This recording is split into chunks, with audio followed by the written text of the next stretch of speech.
wishing sweet fears. Oh, you're in good hands. They say I'm gentle, so don't be scared. I'm a monster. Every train has its thrills. My game, my will. Pilgrim, don't let me, okay? No, I wanna be given the blame. Hold up, wait a minute, what you're talking about? Hold up, wait a minute, what you're talking about?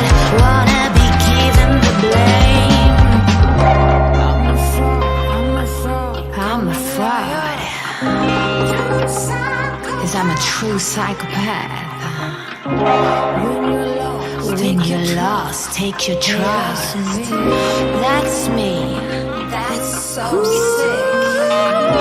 I'm a fraud, call me a liar. A true psycho. Ooh, I'm a fraud, call me a liar. A true psychopath, don't love me. When you're lost, take your trust. Yeah, that's me. Oh, that's me, that's me, that's me. Yes, I'm a fraud. Call me a liar. A true psychopath.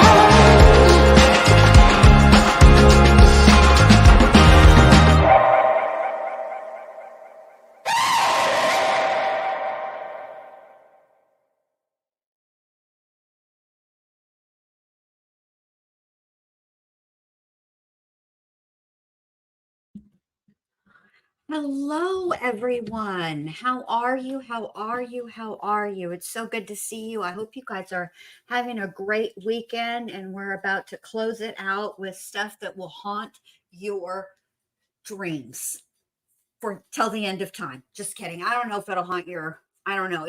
Some of this stuff is pretty hard. I'm not gonna lie, and it's pretty bad. Like I was watching it yesterday and today, and it's bad news bears, y'all. I'm not even gonna lie. So before I bring up our guests, we're gonna hear a word from our sponsors and our sponsor, just one tonight, and then we'll get right into it. Okie dokie. All right, here we go. And Kai, when you're on Jen Lou's channel, what do you do with the like button? Smash, smash, smash. Yeah. All right. Smash, smash, smash that like button. Yeah. All right. I'm going to bring up my guests. I'm so glad to see all of you guys. So glad. It's so good to see everybody. All my friends is here. And we cannot forget, it's Crime Curious's birthday. So we're all going to tell her happy birthday. All right. Here we go. Hi, girls. Hey, everybody. Hello. Hello. Happy birthday. Happy birthday, Jen. All right. Are you ready? I'll go sing. All right. Ready? I'm going to sing to you like Marilyn Monroe. Ready? Happy birthday to you. Happy birthday to you. Happy birthday, Mr. President, Crime Curious Jen. Happy birthday to you. Happy birthday, babe. Thank you. Also, I got something when I pull up my clips, another little something for you. Oh, boy. Allie gonna pull up, y'all. It's gonna be that kind of a Sunday. Right. My aunt called me this morning and she's like, well, what are you going to do tonight? I said, well, it's too damn hot to leave the house. I think I'm just going to stay at home and get on the internet and talk to friends about serial killers. And she's like, yeah, that sounds about right. What else could we do? Sounds like the Right? That's how I spend my birthdays. I think it's perfect. I do too. I can't think of a better way to spend your. I'm so glad you decided to be up here with us. And y'all, what we have for y'all tonight is gonna just.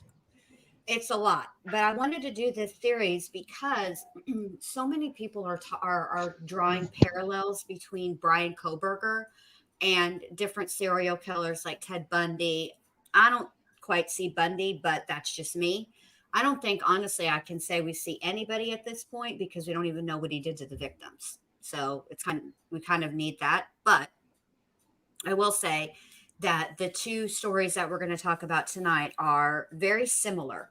They are the Toolbox Killers, which took place in New Mexico, and the Toolbox Killers, which took place in LA. And the prosecutor who prosecuted the Toolbox Killers also prosecuted the Manson family. And he said, there's a documentary on Peacock right now about the Toolbox Killers. And I will say to you, it's very detailed and very gruesome. So, Oh, wow. I didn't realize there was one on Peacock. I just found out that there was one on Netflix. Yes, there's one on Peacock. Oh, thank you so much. Wild Thing, Sexy Carol. No, wait, let me read it right. Sexy Wild Thing, Carol Claus. Thank you. And Big Crumbs has been a member for 3 months. And Pointer Lover's been a member for 5 months. And Big Crumbs just 5 memberships. Thank you so much. Awesome. And I got a notification saying that next time I could be the lucky recipient of a membership if I would allow it on my own channel. I do damn much. But yeah, I watched the Toolbox ones today, and I mean there's a lot. The reason I wanted to do these two together is because there's a lot of parallels, and but it is gruesome. And so it's all the trigger warnings. In fact, the prosecutor who also prosecuted the Manson family, he said that after he prosecuted the Toolbox Killers, that he had this reoccurring nightmare for the longest time where he would be trying to get to the girls to save them, and he would be just minutes too late and he would see the horror.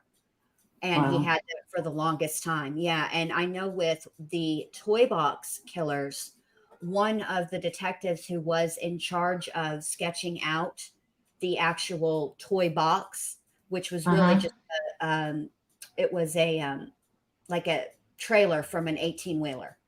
And she was in charge of sketching, and there was so much in there. She had to sketch everything that they used, I should say, all of the things that after she was done, she turned in her report.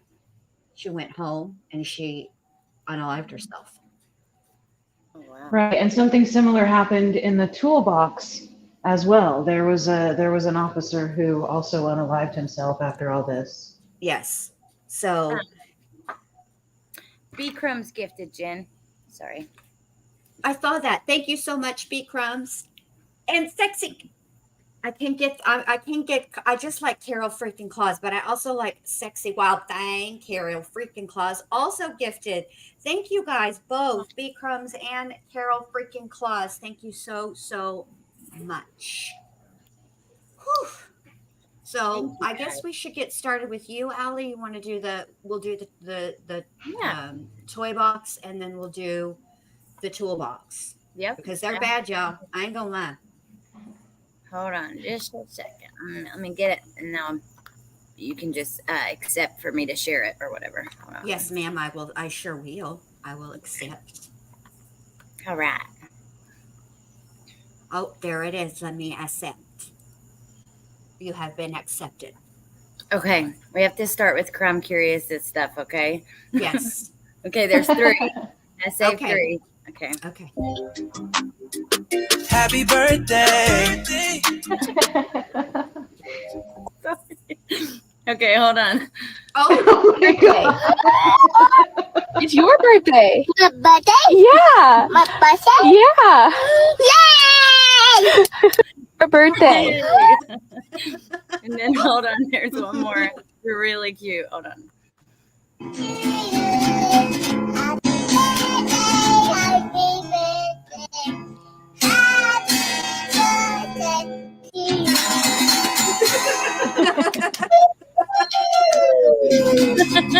That's so cute. Okay, So cute. we're gonna start right here. Okay. There's a couple different ones I've got with, because he played a tape for his victims, but it was 45 minutes long. So I've grabbed like a couple clips of that, and that's what we're going to start with. It is, yeah, it's quite graphic, so just be aware. Right. And so So- they would wake up from like a state of being drugged, basically. And Yeah, he they'd be used alone. He used phenobarbital and something else. I can't think of what it is. That's what he used. Yeah. So cocktail. they would just wake up and kind of come to and have no idea what's going on and be alone in this torture chamber, basically. And then this tape would start playing. Yes. And the thing is the reason that he made this tape is because he got tired of the questions and repeating the same and the story. Because let me say this about God, I cannot. His name is like at the back, is like in the tip of my tongue, but all I can think of It's is David Parker Ray. David Parker Ray, because all I could think of was Lawrence Bittaker, because that's the toolbox. Right. But David Parker Ray was meticulous about this. This is something that he had been working up to since he was like 14 years old.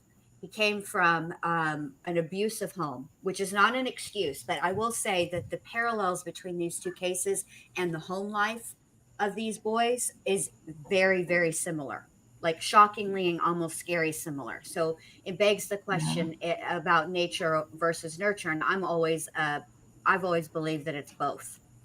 And But anyway, the Toolbox Killer, that was in the 90s? And well, Toolbox was in the late 70s, or? so yeah, that's when he eventually got caught, was in the late 80s and early 90s, but he'd been doing it for a very, very long time. Right. A very, very long time. Okay. And yeah.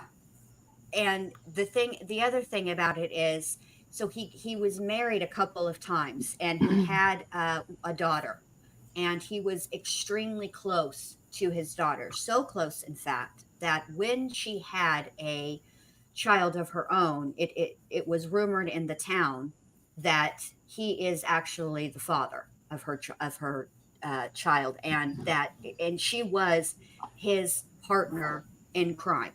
She lured women, she drugged women, she participated, and she also some of the women she picked on her own because she had a grudge against them.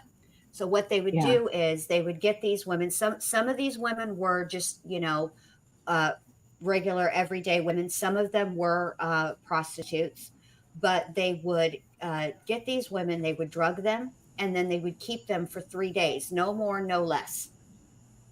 And then they would let them go. But they would have been in such a state of drugging, and what happened to them was so horrible Trauma. that they wouldn't, when they would get dropped off, they wouldn't have a memory of what had happened. All they would know is that they were in pain and injured, but they would have no recollection of the 3 days that and they were meticulous about everything. They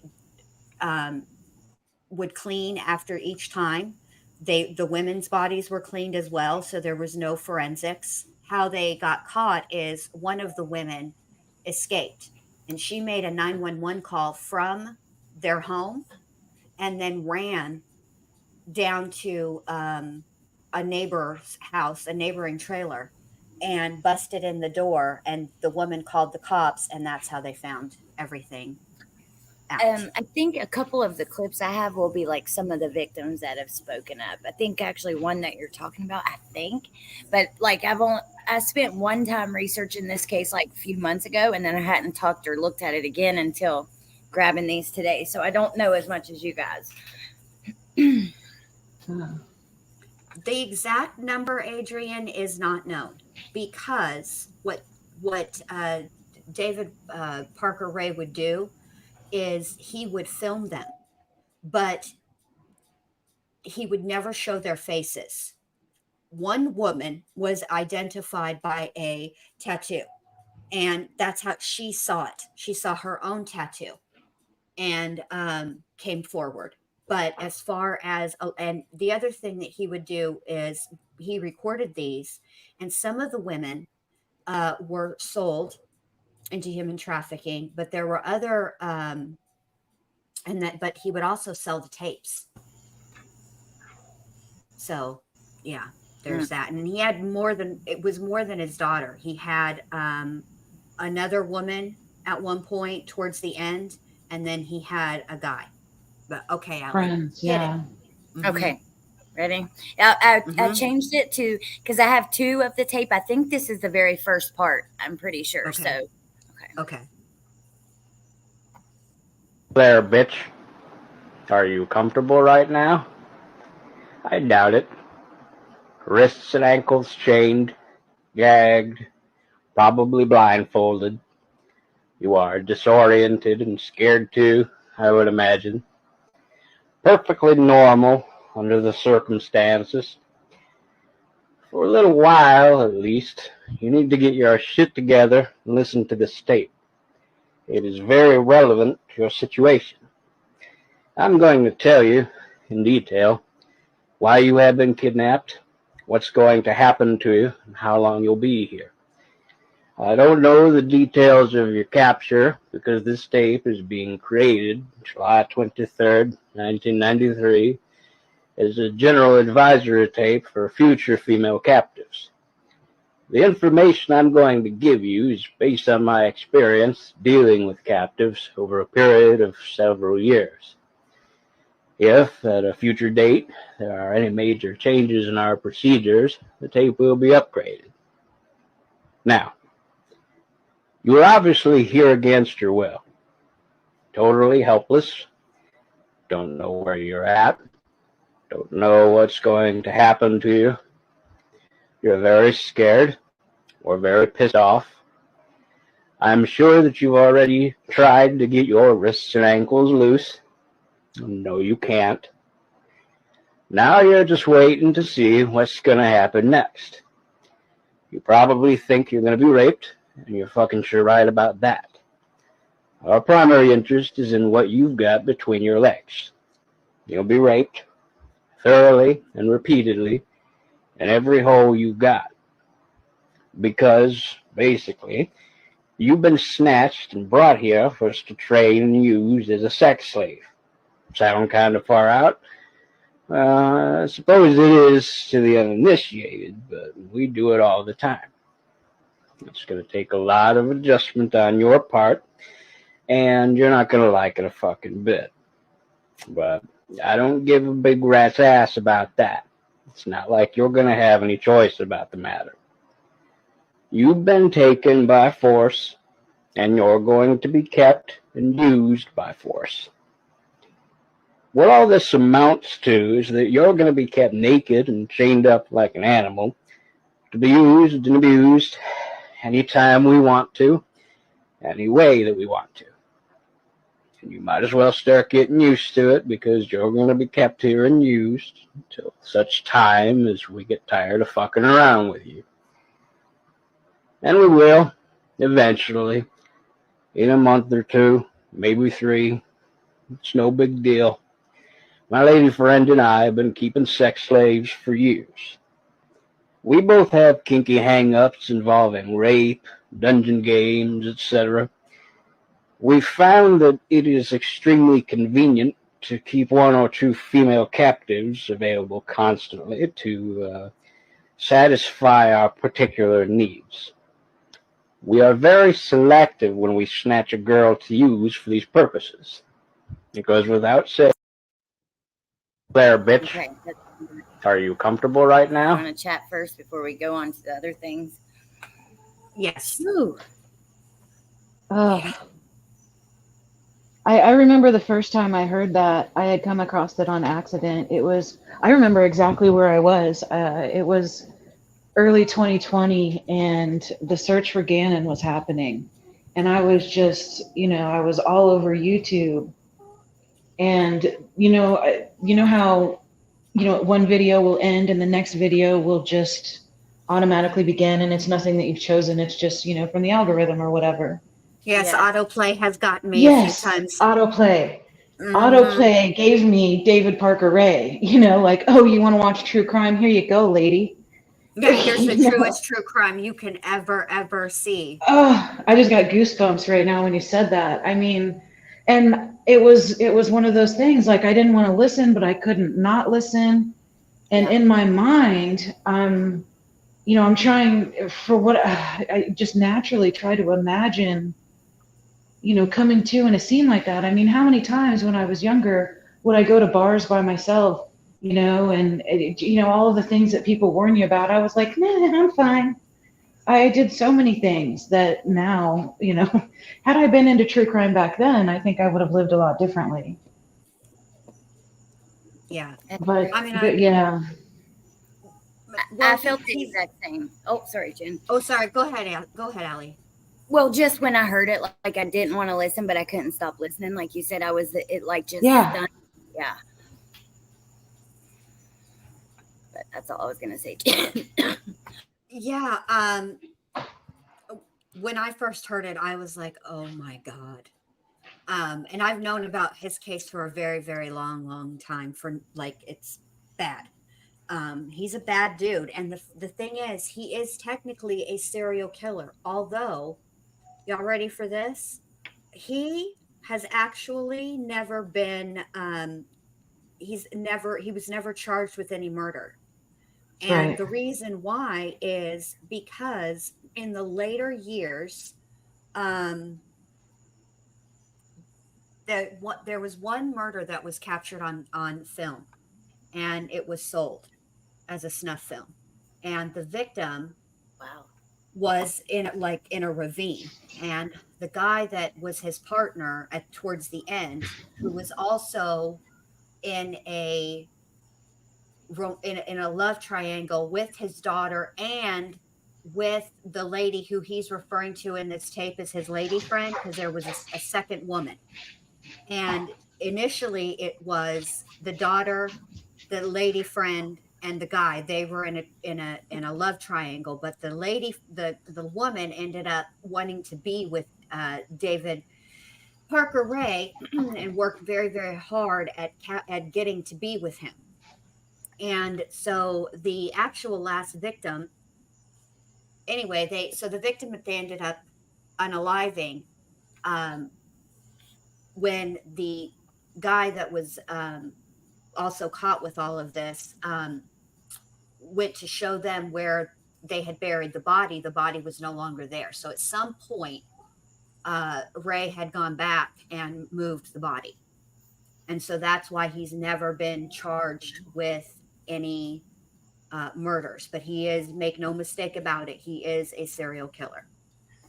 I didn't know that. Yes, we do know about his upbringing. He was actually raised by his grandparents, because his mom and his dad was a violent alcoholic.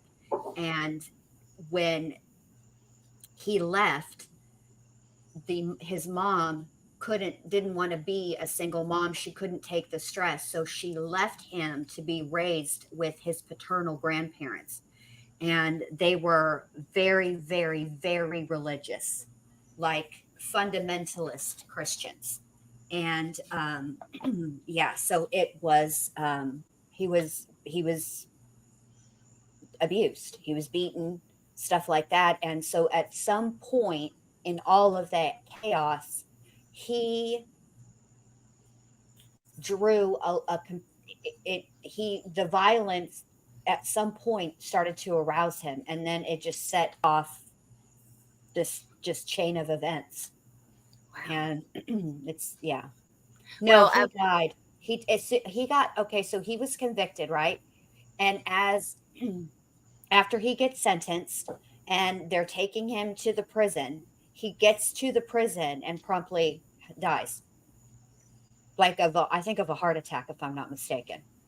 Yeah, I think it was a never heart attack. served- Yeah, he actually never served any of his sentence. He took a plea deal in David order and to Cindy. save his daughter from from having any of these charges brought against her. So he Right. said, if you will give my daughter an unconditional release, then I will confess to everything. And he did. And they let her out. And the lady friend, whose name escapes me right now, she didn't serve but like, I don't know, maybe 10 years, something like that. Yeah, And something small. the other guy, I think he only served like 10 too. Right, but the daughter was able to change her name and go on about life. Correct. They're all out now, except for obviously not David Parker Ray. He's not among the living. Well, I have like another one more of his tape, but I thought I would play a couple other things first because there's a lot to it. Like this is just a quick like rundown with pictures and stuff. I've got one of the inside of Satan's den, you know, and then like a one that shows some things that he had on him. But maybe I'll break it up with that his like video, his speech or whatever, with some of these in the middle. Okay. Okay, Okay. All right. Satan's Den is an apropos name. Yeah. He was charged with like the rapes and the kidnapping, but never murder. Well, here I think we'll get like a little rundown of this. Here. Yes, there you go. Perfect. David and Cindy abducted Cynthia Vigil from the parking lot in Albuquerque, New Mexico. She was raped and tortured for 3 days. They barely gave her any food and she was drugged continuously and shocked her body until she passed out. On the third day, David was going back to work. He then left his daughter Jessie in charge of watching her, but Jessie left the keys to the shackles on a nearby table. Cynthia slid her body down and stretched out as much as she could to get to the keys, but before she could completely get herself free, Jessie came back and started fighting with her. Cynthia got free from the wall and picked up the ice pick, stabbed her in the neck, and ran. So happy for Cynthia. She ran down the road, frantically trying to wave down cars. Eventually, though, Cynthia was able to get to another trailer and started pounding on the door. An old woman lived there, and when she opened the door, Cynthia ran inside and hid under a table. The woman called for an ambulance, and obviously, the medical staff contacted the police. And with that, David Parker Ray was sentenced to 224 years in prison. Cindy ended up taking a plea deal on April 6, 1999, and she was sentenced to 36 years in prison. David and Cindy abducted. Okay, so this was just how he got caught. This was like his last victim, because there's a few different, but yeah. So is this Cindy here on the right, or his daughter? Cindy, that was her name. Okay, Cynthia Vigil. No, that's his daughter. Oh, okay. I think that's his daughter, but the girlfriend's name was Cindy. Or no. I'm sorry. It says Cynthia Vigil, which is that's his last victim. But look, let me play it. Cynthia Vigil from the parking lot in Albuquerque. David and Cindy abducted Cynthia Vigil from the parking lot in Albuquerque, New Mexico. She was raped and tortured for 3 days. They barely gave her any food and she was drugged continuously and shocked her body until she passed out. On the third day, David was going back to work. He then left his daughter Jessie in charge of watching her, but Jessie left the keys to the shackles on a nearby table. Cynthia slid her body down and stretched out as much as she could to get to the keys, but before she could completely get herself free, Jessie came back and started fighting with her. Cynthia got free from the wall and picked up the ice pick, stabbed her in the neck, and ran. So happy for Cynthia. What's an ice pick? Like an icicle? No, it's so it's like a tool, and it's really sharp. Like picture an icicle, only made of like some sort of metal, and it's used to break up, like a block of ice. But it's very long and thin and very, very sharp. But picture, like I said, like a smoothed out icicle made of metal. Of metal. Oh, okay. Really long. Interesting. All right. Well, you want me to keep going? And I did just put a website in the chat, and that's actually the website that belongs to his last victim, the one that got away. And she has dedicated her life to nonprofit work and helping, other victims of, not, if not similar crimes, but, maybe not as bad, but, just helping other That's survivors, awesome. Okay. Thank you. That's okay. Well, here, I wonder if they're all out of order from where I saved them. So I'm just going to play it. Yeah. Sorry. Albuquerque potluck. is a really picturesque Yeah, you mountain know where you're town. gonna You can see the Sandia Mountains wherever you are in Albuquerque. Once you get outside the greater Albuquerque area, it tends to get very rural very quickly. You go 2 hours away and you're in Truth or Consequences. And Truth or Consequences is a town that is very quiet, very. That's the name of the town? Yeah, Truth there's or a Truth or Consequences. Consequences, New Mexico. Yeah. Yeah, that's what when we were talking about it offline, I was saying that I had just driven through there recently, and I've never been to New Mexico before. And like I said, I learned about this case back in 2020, so I'm a little rusty, but it left a mark, right?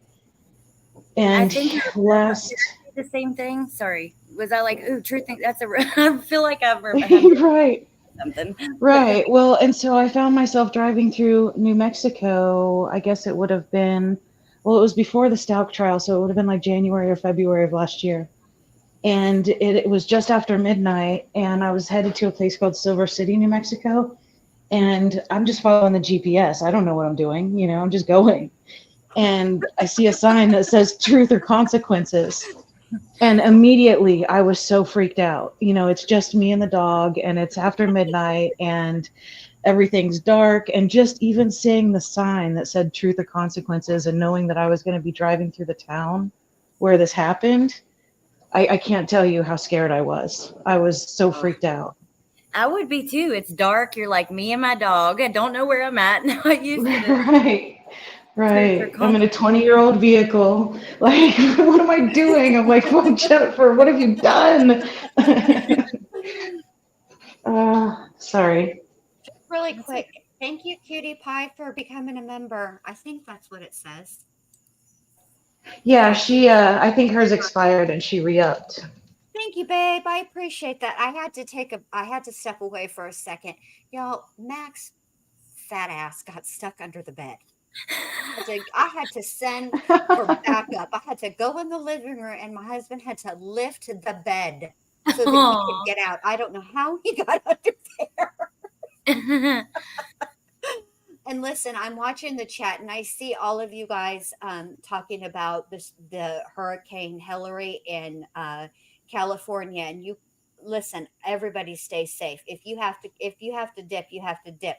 We will not judge over here. We want everybody to stay safe. I know that storm is a nasty one, and I know that y'all are not used to getting hurricanes over there.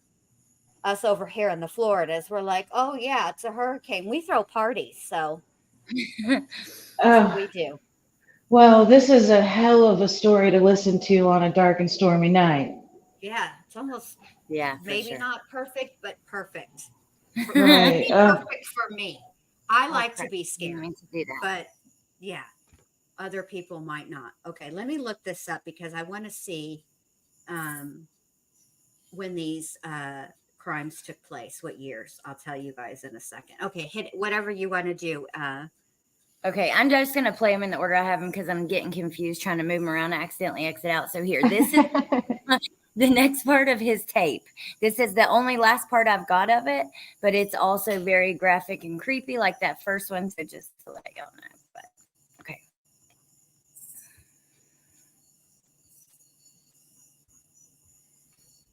There, bitch. Are you comfortable right now? Is that the one we heard already? Yes. Yeah, we've heard that one already. Okay.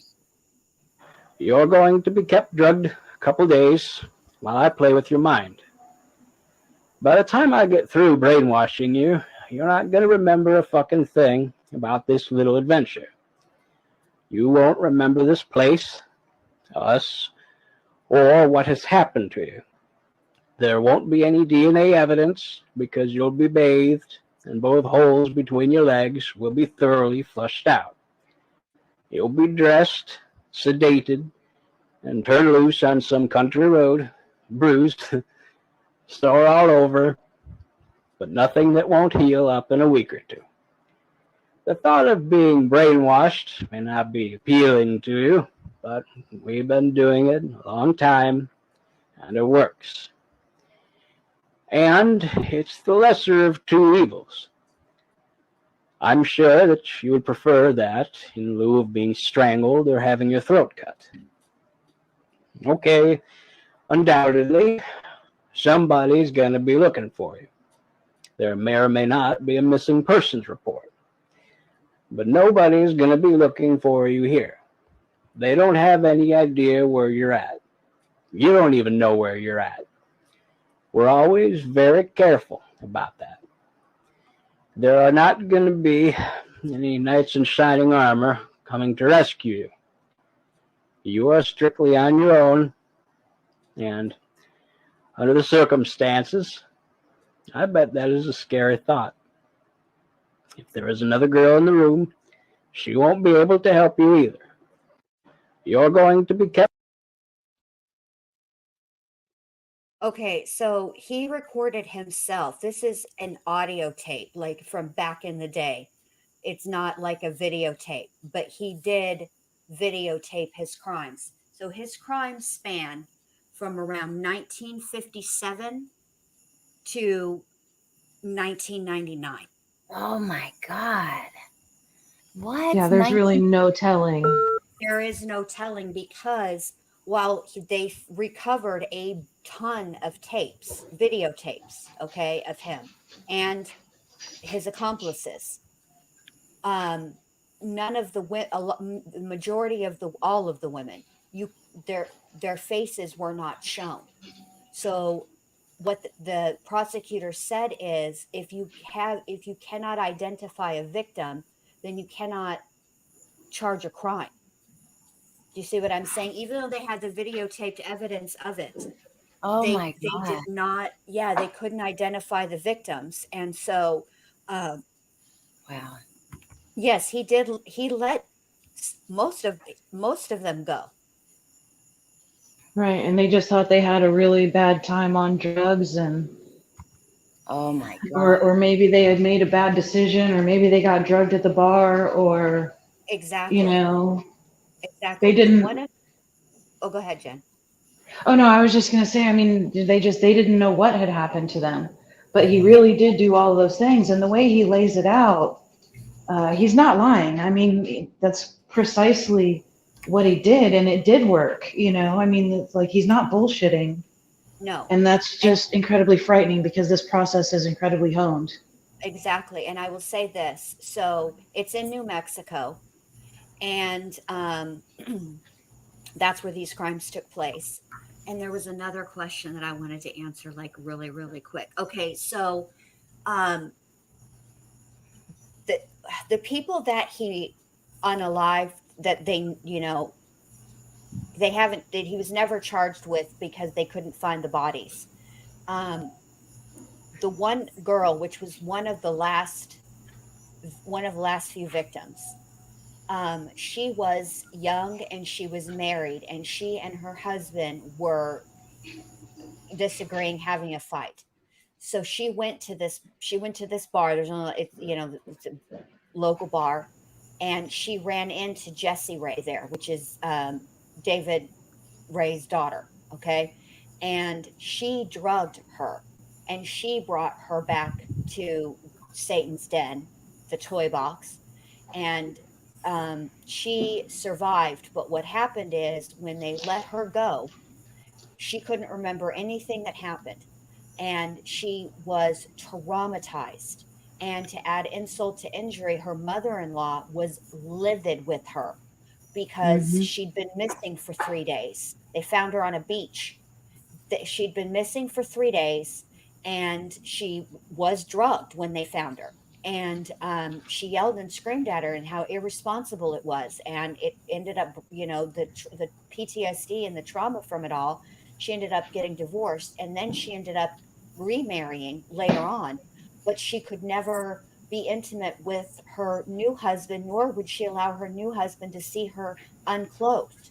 And it wasn't until the last victim who survived and is what got them caught, when they started showing, they wouldn't show like, the actual tapes, but stills from it. And it was her tattoo. And she saw it on, like one of those, like Inside Editions or one of those, or the news, right? And she recognized her own dang tattoo and she came forward. I think But it was actually a friend of hers that recognized it, but I mean, it's neither here nor there. But how awful. yeah, And it's like on one hand, it was almost a blessing that she couldn't remember. But on the other hand, she did start to remember, and, it all kind of came back. mm-hmm. And that's a whole new nightmare. On a Yes. beach? That's what they Yeah. said. Wow. Okay. I mean, Yeah, they just when dumped her. she would have like nightmares of being tied up and being tortured, but they would come. She didn't have. They were just that. They were nightmares. It took her a long time. She knew something was wrong, but she didn't understand her injuries. She didn't know why she was bleeding. She didn't know any of the things, and she Oh my had to live God. like that for a long time, knowing that there was something that was not right, but never really knowing until then she did know. Hmm. Right. And she was treated horribly after she was found. Yes. Horribly by the husband, by the mother-in-law, by, Oh my God. Like they she all chose just, to be out or something like that. Right. right. Exactly. Like, Yeah, like that's what you get for being a drunken whore, basically. Right. Exactly. Are It was those bad. are those locks on the door, like all those things, or what is that? It looks like I'm not evidence sure. markers. Yeah. Oh, evidence markers. Okay. That's smart. Okay. This one is just like a set. It just shows pictures of the inside. I can even mute it. Really. Oh shoot. Yeah, but it's just this innocuous looking trailer from the outside, you know. Oh God. He built and everything that is in here are things that he designed. In fact, he even, when you see it, he has a gynecological chair and he reworked it. Right, and some of these things that he created, I mean, that's not a hobby that you've just recently picked up. I mean, this is, it's something that you've done your entire life. I mean, decades and decades he's been building torture devices. So the first Playboy. crime that he admits to is a murder. And he was 14 years old and he snatched a woman, tied her to a tree and tortured her to death. And that was at 14. And not only did he have all of these devices in there, but he was meticulous. They were labeled. He Right. had notebooks with directions. And I mean, the toy box is the end of, that was like his, I don't know another way to say it, but it's like a lifelong dream that he had manifested. He worked to Wow. make it. Yeah. It says baby oil to massage. I think I can't Yes. read the rest of it, but yeah, to massage on something. And then look, you were talking about the gynecological toys. You've got like stethoscope, the like tools here, the little drawer. Oh my God, it's just crazy. Yes. Yeah, he was a professional. Well, the reason nobody that caught him, K-Braze, is because the women, it's like he used phenobarbital and something else. Let me see if I can figure it out. But before I look that up, because I know Allie wants to play this, but they were almost like they were roofied in a way. They had just no mind real erasers. memory of where they actually were. And a lot of times they were blindfolded or they had hoods over their face. So they did not know, they didn't see anything, even if they were to remember. All right, let me look this up and see what it was. So these are just photos. I'll just let it play a couple times. But you have Satan's Den, and then you have like what we were talking about with the tools. But then there's the chair Jen was talking about, like the gynecological chair. And then that doll in the corner, there's like a medical gown, which is strange. And then whatever that stuff is, that's more like doctor stuff. Wonder, how did he get all this stuff? No telling. Weird.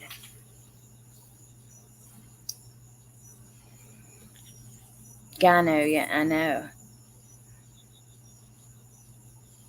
It's disgusting. Oh, Lord have mercy. Okay. So then, let me see. That was this one. I don't remember what this was. I'm just going to pull it up really fast to see. Okay. Oh, it's more about that Cynthia. She was naked, except for a metal dog collar attached to a 6-foot chain. Yes, I'm calling for a young lady that ran into the... When police arrive, Cynthia locks herself inside the house. She doesn't trust them, as she remembers seeing her abductor wearing a similar uniform. That's the other thing I forgot to say. Yeah. That just hit me. So how he ended up getting her part of this ruse, when he got her there, he said that he was an undercover cop. That was another thing that he used to do to the prostitutes, is tell them that he was an undercover cop and that they were going to go to prison, or they were going to go to jail. Yeah. Right, just another head game to add to the submission. Exactly.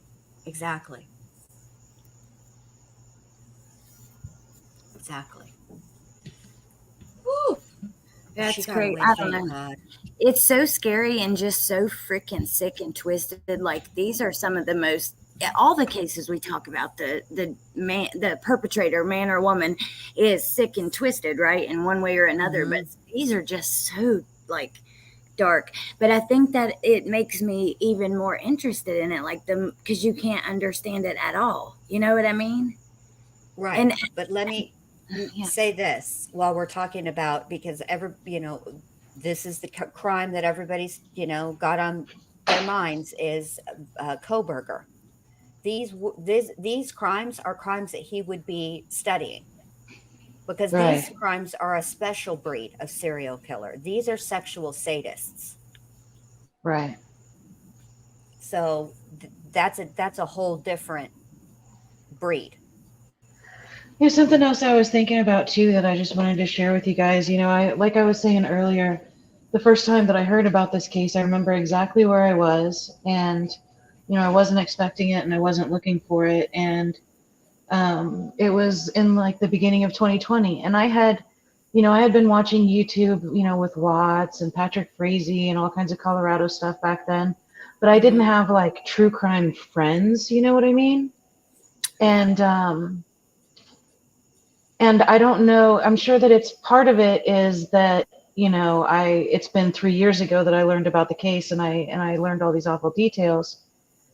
So that helps a little bit too, but I think that it makes a difference that, we're all kind of going through this together, and then we're taking these breaks where there's, like some lighthearted conversation, and the stuff in between. And, I don't know. I guess I just want to say I appreciate you guys, because I'd be watching this stuff no matter what. But I do think that it helps that we're doing it together. Yes, I agree. Because it's just some dark ass shit. Me too. And I love and appreciate you guys so much in the chat too. You guys are the bomb. I'm the same way, actually. Like, I started watching just like Watts Interrogation, or, I watched a ton of ID, or that news station that used to have Ashley Banfield and Nancy Grace. I'd watch that like every night at 7 and 8, things like that. But I was never part of like having like everyone around me, like my family, nobody was into it, none of my friends. So I was just watching it by myself. So it's so different to have people that you can do it. I don't know. It just makes it easier and way more enjoyable. It's interesting anyways, but like you guys make it fun. You know what I mean? Like, just the hanging out with you guys part is fun. So I don't know. I appreciate you guys too. I like y'all too. All y'all. He would have, Lynn, if he were studying criminology, he would have studied these people, because So there's the whole broad term, right? Serial killer, right? But then there are subsections of serial killers, and um, they would talk about the sexual sadist because that is an element. So it's the toy box killer, the killers, the toolbox killers, BTK. Who else was a sadist? That's just the ones that I can think of off of the top of my head. These are individuals who where your I don't even know how to I don't know how to say this. Your garden variety serial killer is all about the actual unaliving part. That's the part that they look forward to, right? For the sadist, the sexual sadist, they enjoy the torture of it. The unaliving is just simply a means to an end so that they don't get caught. But it for them, it's the torture. Right. It's like So very different. it's like once that person's dead, then you no longer have power, and the power is the part that gets them off. Correct. So it's the power, the control, and the pain that they're inflicting. Oh, thank you, Steph. Welcome to the Kookaloos. Does anybody know where Kookaloo comes from? No. It's Diane Downs. Everybody in the world is a Kookaloo, but not her. Oh, now she's the one. Is she the one that like she had like wanted the boyfriend who didn't want kids? Yes, she was the original mom who unalived her children and tried to blame it on somebody else for a man because the man didn't want children. She was way before Susan Smith. She was the original. Mm-hmm. And was that like in a car? Yes. Yes. Okay. The movie that's based on her story is called Small Sacrifices. Anne Rule wrote the book, and it's on YouTube. Just look it up, Small Sacrifices. I just watched it the other day because I love Farrah Fawcett. Diane Downs sucks, but I love Farrah Fawcett. Always have. Yeah, I'll have to see that because I've watched a little bit about that, and it's an interesting case. Yeah, she's going to be up for parole again shortly. I think this year, because I think the last time, well, she gets it every 10 years. And I feel like the last time was like 2013. But I have to check into that because if it was 2013, then 2023 would be 10 years. Spoiler alert, Diane, just don't bother. You're not going to get out because you never say the right things. You don't take any accountability. She wants to get out so she can find the real killer. That's what she said. Still. Oh my God. Wow. She even escaped. And she escaped and ran to her cellmate's husband's house, and they had a little fling, and suffice to say, Diane and that lady are no longer, the friendship door is closed due to that. Speaking of escape, okay, she hasn't escaped, right? But I just wanted to make sure that you guys were all aware that Letitia Stout is no longer in the state of Colorado, and they are not releasing information on where she is because she's been moved in secret for reasons of safety and security. Now, Colorado has a history of doing this, and it's absolutely against the victims' rights because not even the victims can find out where they've got her right now through some interstate compact. And that's against victims' rights. So, it's a whole big controversy. But they did it like with James Holmes, the Aurora Theater shooter. Yes. They also moved him in secrecy, but they moved him in secrecy after he was attacked by one of the other inmates at Canyon City.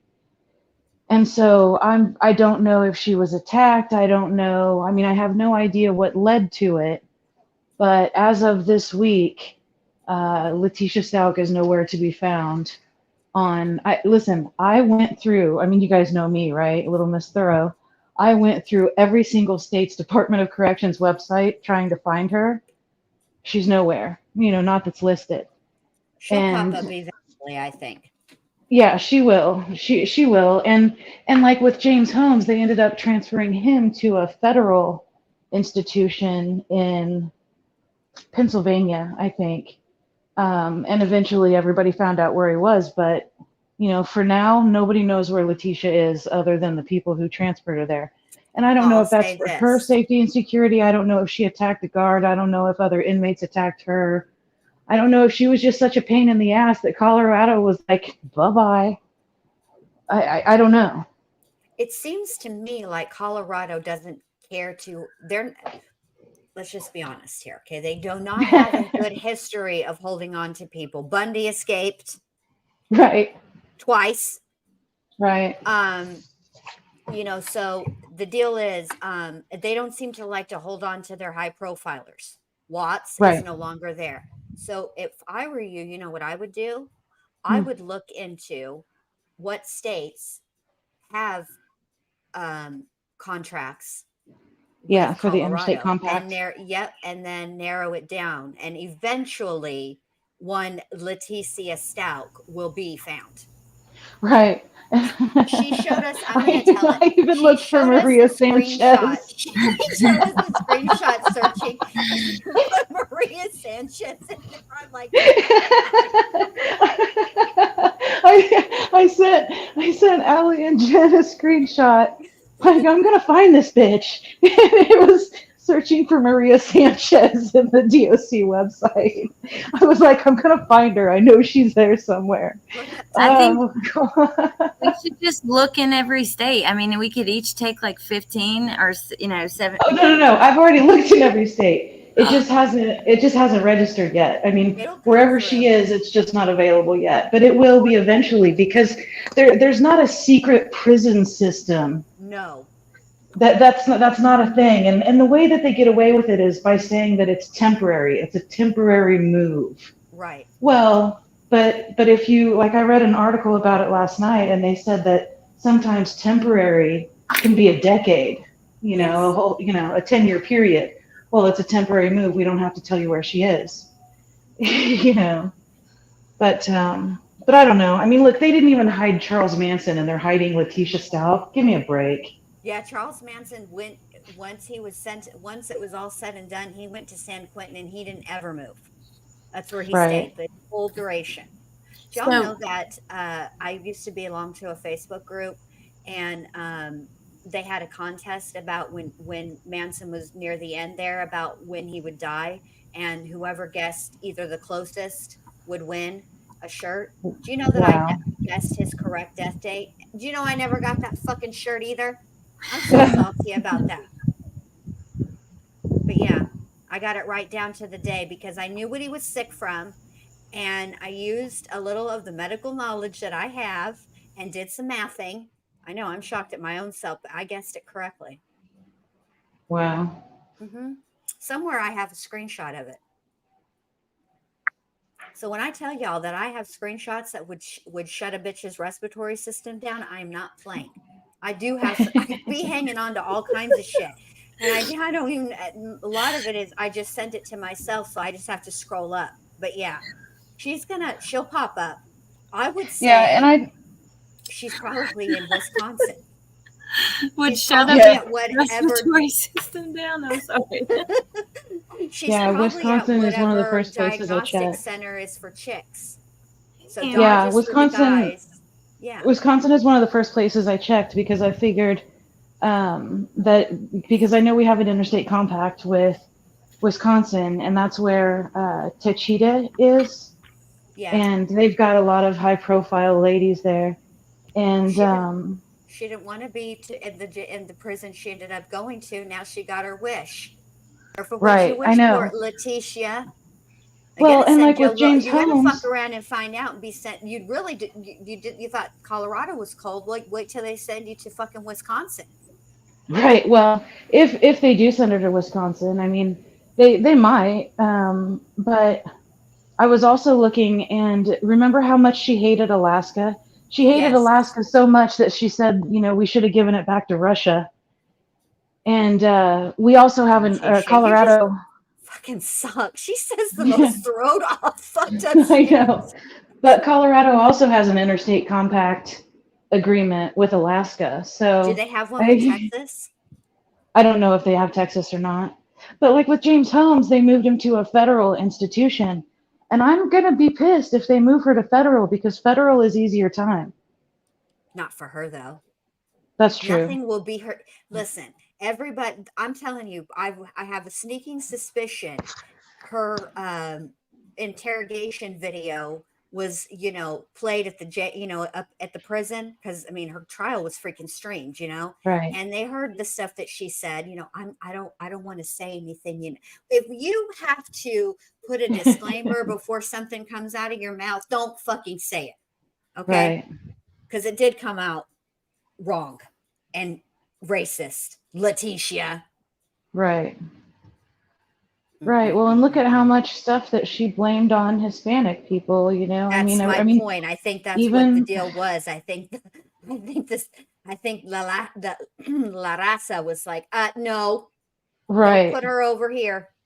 Right. Oh, you want a full face transplant? Here you go. There you go. Because I mean, Gabriel Fernandez's mom got a full face transplant with a coffee can. Oh, I thought it was a tuna can. Coffee. I think it might have been. I heard Folgers, so I would assume that, you know. Yeah. I mean, either way. She's been assaulted multiple times. So I think the one time might have been a tuna and one time might have been, we're probably both right. Yeah. Yes, I think the entire human race hates her. Yeah, and I mean, that's one thing that I know for sure is she's not making friends. No, I mean, come on. We've met. I mean, look, who's gonna like Letitia? We've all met her. We're familiar. Right. She's terrible.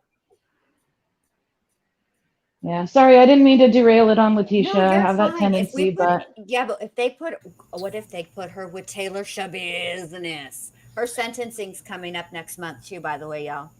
Also, I hope they do. Well, I like to talk about Letitia, so it's okay. Yeah, we need a break. I don't know.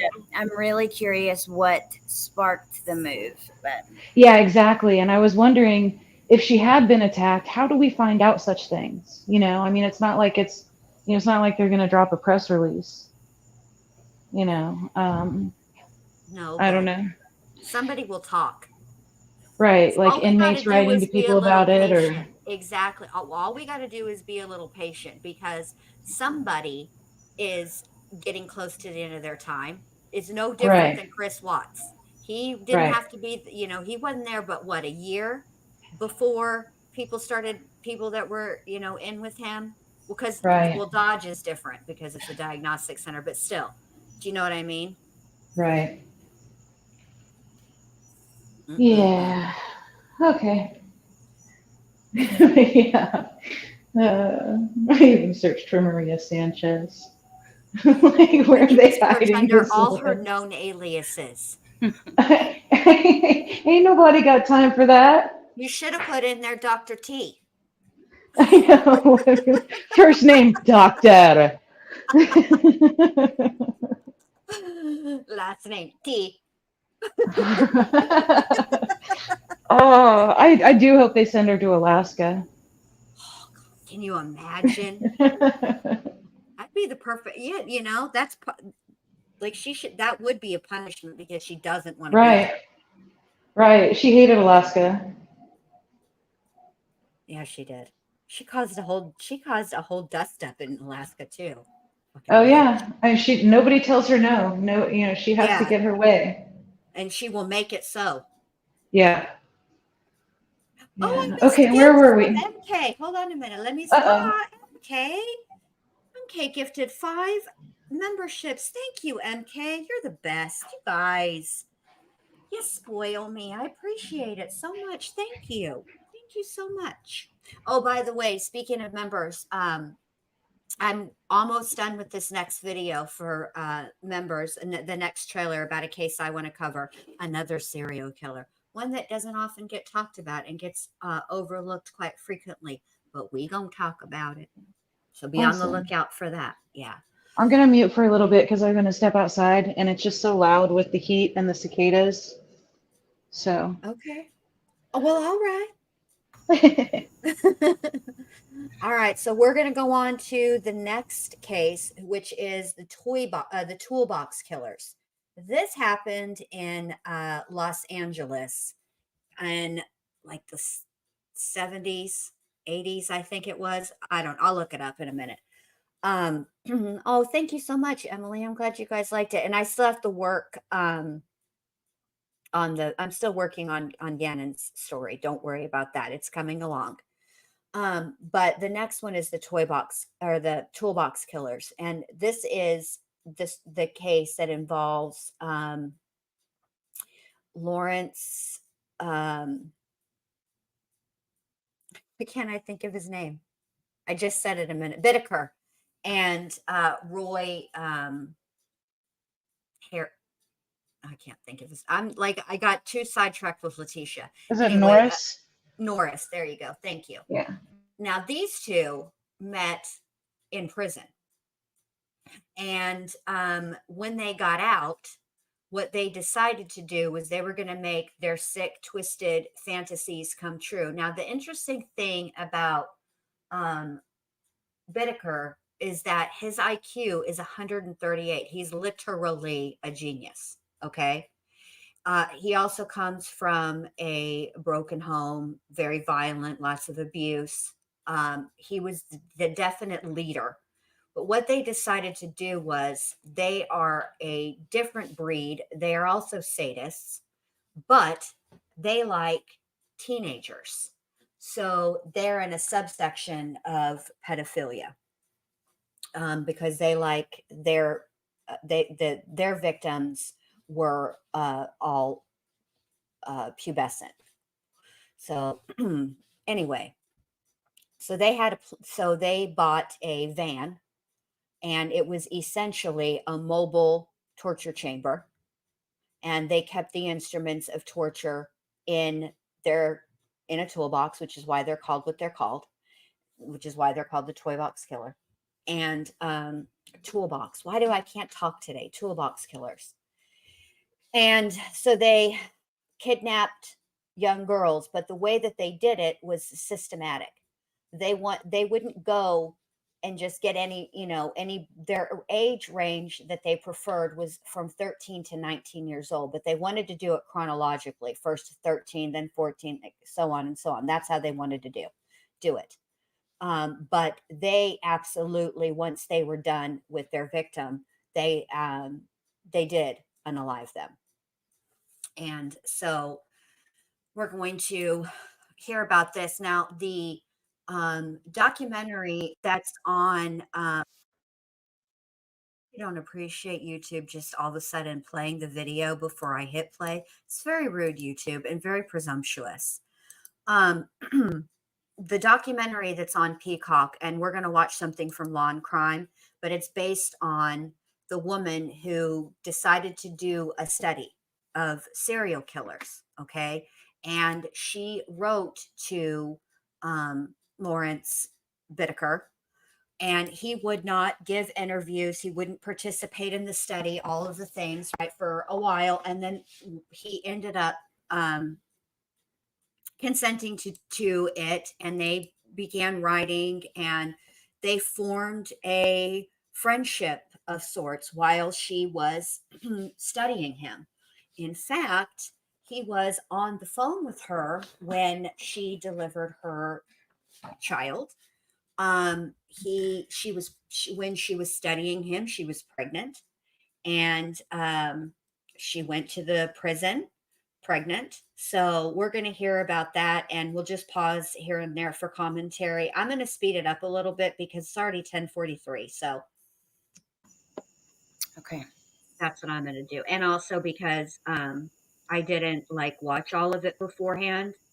So let me just tell you what happened. My husband said, "Hey, you want to watch Star Wars with me?" And so what I did, I said, "Yes, I want to watch Star Wars with you." So that's what I did instead of my homework for the show. Let me just tell you what happened. Tell you what the hell I did. All right, here we go. Okay.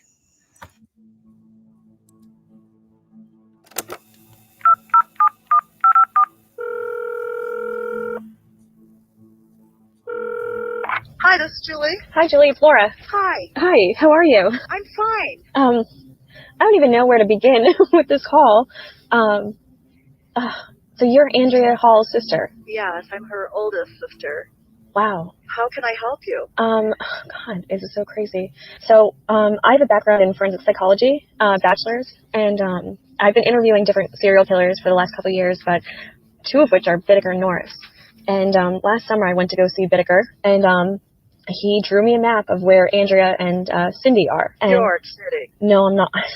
He gave me their locations. They've been flying me back out to San Quentin, and we actually placed where they are on a map. They're going to make a decision the next 2 or 3 months if they're going to go actually do an excavation for them. But we've actually proven. They owe us that much. Yeah, they do.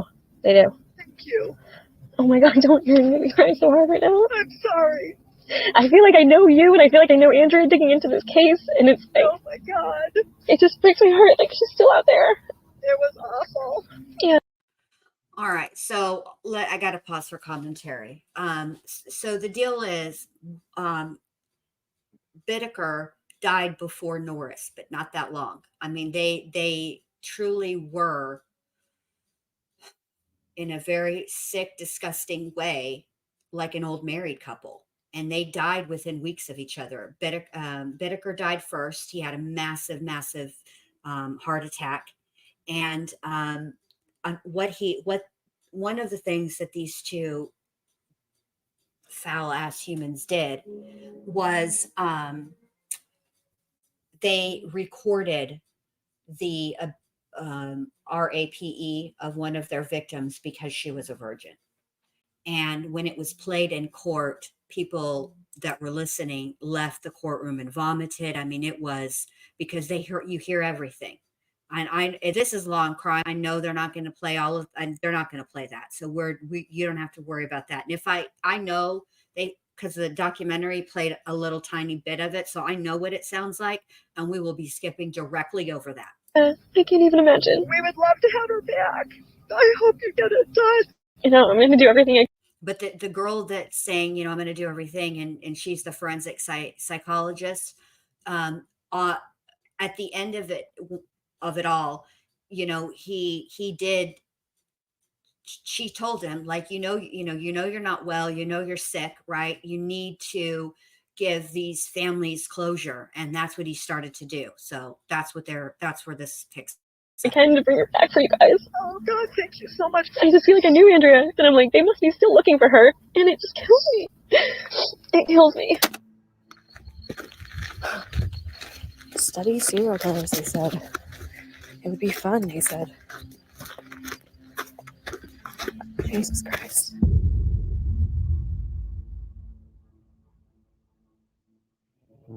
I thought I'd be able to sit and listen, but I've never heard anything like that in my life. I have a daughter, and I just could see her, and I couldn't take it. I just picture those girls and how alone they were when they died. The prosecutor told the jurors the tape would give them some idea of what hell is like. He was right. Sweetheart. Of the killing. Well, it's like taking physical evidence. I mean, there's no greater one than an audio tape of the killing, and I'm just If I had a video camera, so there wasn't good and cheap back then, I'd had one of them. why take audio? Why take a video of the killing? It was in line the idea behind taking the photographs. It was pretend maybe a tape that I would really like, a loving type of, Actually, the fact that I had the recorder at all was kind of a coincidence, because Roy and I had gone into an electronics store in some shopping center somewhere. I don't remember exactly where it was. Lawrence Sigmund Bittaker and Roy Lewis Norris were depraved thugs who met in prison where, I'm sure we'll soon all agree, they should have stayed. But as fate would have it, the leniency of our legal system set these rabid animals loose on the public, resulting in innocent victim after innocent victim by way of some of the most violent measures imaginable. Nicknamed by the press as the Toolbox Killers, Bittaker and Norris had a lot of victims, both as separate individuals and together as a team. While they admitted to murdering 5 teenage girls, the total count of victims for these two clowns is unknown. Lawrence Bittaker was born on September 27, 1940, in Pittsburgh, Pennsylvania. His mother was poor and had no choice but to place him in an orphanage, where he was adopted by Mr. and Mrs. George Bittaker. So Bittaker was never in an orphanage. It was an aunt of his that made his mother give him and his brother Charles up for adoption within the family. He was adopted by a great aunt and uncle within his own family. I want to clarify one thing. After he broke into a neighbor's house, this is an elderly man, and robbed him while he was sleeping. He tried to pull down these curtains and used a lighter to try to pull them down. The curtains went up in flames, and the house actually caught fire. Bittaker ran out of the house, leaving the elderly man sleeping while the house was burning down. His mother, or adoptive mother, Thelma, tried to teach him not to play with fire by burning him with a cigarette. He left that man in his home burning when he was only 12 years old. Because Mr. Bittaker worked in the aviation. So as you can see, what I find interesting about Bittaker and Norris is that they, yes, obviously when you're in prison, you are in with other people who are criminals, right? But to be able to find out of all that, your counterpart, somebody who is just as thrown off, fucked up, depraved, and disturbed as you, right? And as soon as y'all get out, y'all embark on a spree. Do you know what I mean? Like, it's so, it's just odd to, it's just weird how the world works or how fate works or whatever. Industry. The family moved frequently, never really putting down roots anywhere, as they were always on the go. Roy Norris, on the other hand, was born out of wedlock on February 5th of 1948 in Greenlee, Colorado. His parents went on to marry to avoid the stigma of having a bastard son, but reports indicate they never really liked their roles as parents. Roy's father, Mr. Norris, worked in a scrapyard, while his mother allegedly preferred drugs to motherhood. Either way, like Lawrence Bittaker, Roy Norris also failed to establish secure rootings himself. Like his evil counterpart, he was always being moved around. Norris was frequently being pulled out of his family home and sent to an abusive foster care system. Roy would stay there for a while before being sent back to his family again, only to be ripped away over and over as the cycle looped repeatedly. Throughout his childhood, he claimed he was abused both physically and sexually, as well as being starved periodically and neglected by both of his parents and foster parents. So when I went back to investigate the case and where these allegations of physical abuse, sexual abuse, foster care, being in an orphanage, where it all stemmed from was, I tracked it actually back to Norris. He was putting out false information to his pen pals. Norris actually reports a really good childhood. He had a loving family with his parents, and his grandparents lived right up the street, and his little sister, they used to go to the roller rink all the time. The only thing he reported to me was his grandparents hated his mother, and they would degrade her like viciously in front of him. Bittaker and Norris shared a common theme of drifting. It may be the reason why they chose to kidnap and torture their victims in a van while going down the highway. Being on the move was something they were comfortable with. I imagine it added an extra dimension to the mental torture of their victims by disorienting them. The motion of the van, coupled with not knowing where they were being taken or what would happen to them, surely created extra layers of fear for those captured by the Toolbox Killers. Both Bittaker and Norris had lengthy rap sheets. Bittaker had a juvenile record starting at the age of 12. Charges began with petty theft but increased in severity after he dropped out of high school in 1956. I imagine with a high IQ of 138, which less than 1% of the population has, he was probably bored in school and didn't think he needed it. But within a year of leaving school behind, Bittaker faced charges of auto theft, evading arrest, and even hit and run. He was convicted and sentenced to the California Youth Authority until he was 18. Unbeknownst to him, Lawrence Bittaker's adoptive parents took this time to flee to a different state and never saw him again. So Bittaker's adoptive parents did not flee after he went to youth authority? Roy Norris was diagnosed with a schizoid personality disorder by military psychologists in May of 1970. And remember when I mentioned that a state... We're just going to skip through this because, I'm not going to make you guys sit and watch a whole documentary on law and crime that you guys can watch on your own. We're just skipping through, but just to give you guys like the gist of the level of disgusting depravity that these two got up to. Ugh. All right, here we go. Mental hospital. But I do like how the how Lauren is coming in and like correcting some of this stuff. I always think that's interesting. Hospital deemed Roy as a mentally disordered sex offender. Well, by its very definition in California law, such a person will reoffend without remorse and is dangerous to society. Nevertheless, regardless of every red flag and warning available, in 1977, these two monsters were on a collision course for a fateful meeting that resulted in the vicious rapes, tortures, and deaths of several teenage girls. Like two demon spirits recognizing their evil soulmates, Lawrence and Roy were immediately drawn to each other from their first meeting. During their developing friendship, they discussed their crimes. Norris confessed to Bittaker that it turned him on when he saw fear in the eyes of the young women he assaulted. Bittaker told Roy that if he ever did that to a woman, he'd have to kill her in order to leave no witnesses. They continued to fantasize about committing crimes together, vowing to meet up again on the outside once they were both released. They eagerly plotted to rape and kill one girl from each age between 13 to 19. And it wasn't long before their schemes became a horrifying reality. On October 15th of 1978, Lawrence Bittaker was released from prison. He landed a job paying nearly $1,000 a week, which is a hell of a lot of money back in those days. He was living at the Burbank Motel. People who knew Lawrence around that time found him generous and helpful, if you can believe that. He even donated money to the Salvation Army and provided food for the homeless. These qualities made people in the neighborhood feel comfortable with him. Wow. Bittaker attracted teenagers by Yeah. keeping a supply of beer and marijuana in his room. Teens attracted more teens, possibly even some that he and Norris could later kidnap. At very least, he could use the company of these kids to learn their hideouts, habits, and how to manipulate them. Bittaker did have an IQ of 138, and he was a very skilled machinist, and he got a job right out of San Luis Obispo, making $1,000 a week. Even though Bittaker was making $453,000 a year, equivalent to today, he was still living in a seedy motel off the grid known as the Scott Motel. Next door, there was a marketplace, ironically named Roy's Market, and that's where he used to go and get teenagers who were standing in front, trying to get somebody to buy them booze and invite them. Bittaker stepped in and strangled Lucinda until she fell and began convulsing. Just go back just a little bit.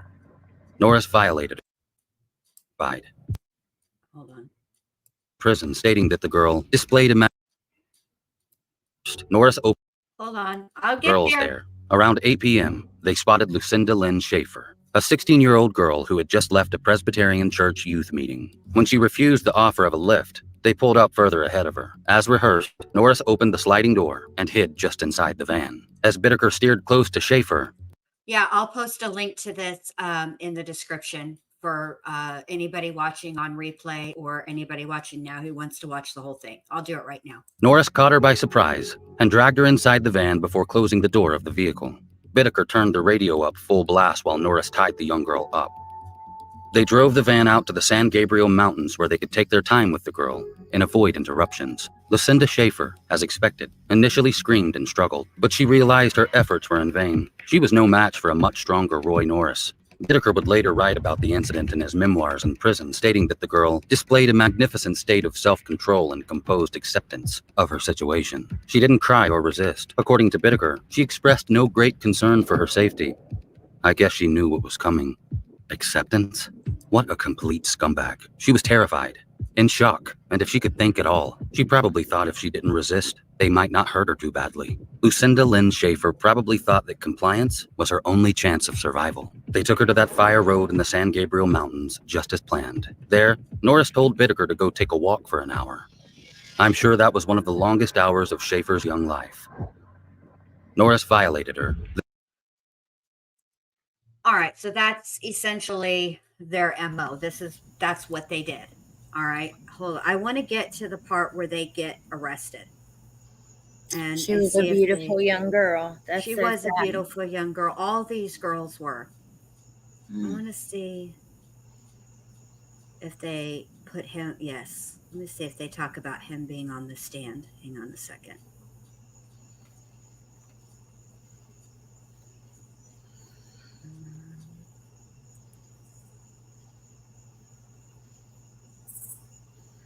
Andrea Hall. During the sentencing hearing on May 7th of 1980, a probation officer told the court that Roy Norris can realistically be regarded as an extreme sociopath whose depraved pattern of behavior is beyond rehabilitation. Norris was sentenced to 45 years to life, with the possibility of parole beginning in 2010. He came up for parole twice, but thank God he was denied.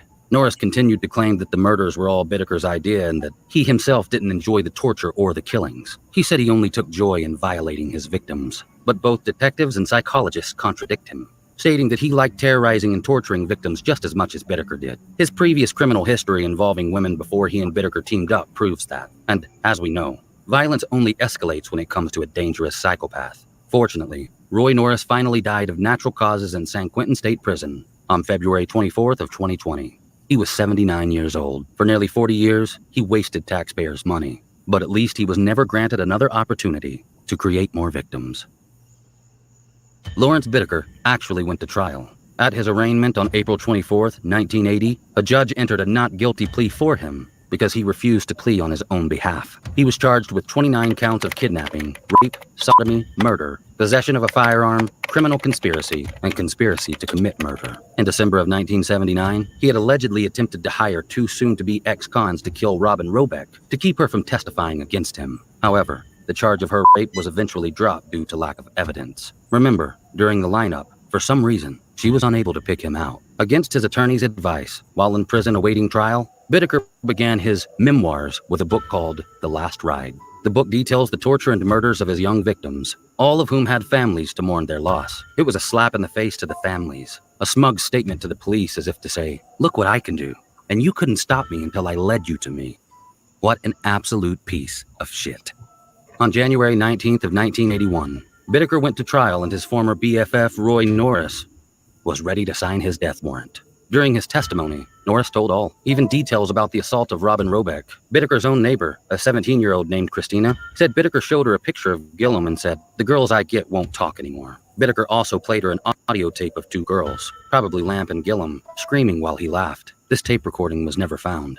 A former cellmate of Bittaker's, Lloyd Douglas, also repeated the criminal accounts that Bittaker had boasted about. According to him, Lawrence graphically detailed his crimes, such as how he used the vice grip pliers to tear off parts of his victims and assault them in other horrific ways. A vital part of this case would be Bittaker's own creation of the audio tapes of Shirley Ledford's torture and murder. Norris testified that this tape was played over and over while the pair drove around before they were arrested.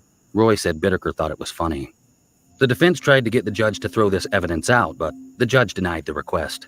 Pretty much everyone in the courtroom cried while the tape of Shirley Ledford was played. Even the prosecutor, Stephen Kay, had to wipe away tears from his face. Some folks even had to leave the courtroom. But Lawrence Bittaker smiled through the whole thing. During recess, a teary-eyed prosecutor Kay told reporters, everyone who has heard that tape has had it affect their lives. I just picture those girls, how alone they were when they died. A reporter asked if the tape should have been played if it affected people that much. He replied, the jury needs to know what these guys did. Damn right, prosecutor. Damn right. Covering up the evils of this world as if they don't exist never does anyone any good. Bittaker took the stand on his own behalf, denying any knowledge of Lucinda Schaefer and claiming to have paid Andrea Hall for sex and to pose for the pictures he forced her to take. He claimed Norris was the one that walked off with her and returned alone. He also claimed that Gillum had agreed to have sex and pose for pictures for money too. He further claimed that he had left Norris alone with Gillum and Lamp. Lawrence also said Shirley Ledford's tape was just a theatrical performance. He claimed that he left her alone with Norris as well. In closing arguments, Prosecutor Kay stated that the death penalty wasn't enough for Bittaker. If he could, he would want to see the loser get the same treatment that he forced upon his victims, but the law doesn't allow for that. The torture of Shirley Ledford was, in his opinion, one of the most shocking, brutal cases in the history of American crime. He asked, if the death penalty is not appropriate in this case, when will it ever be?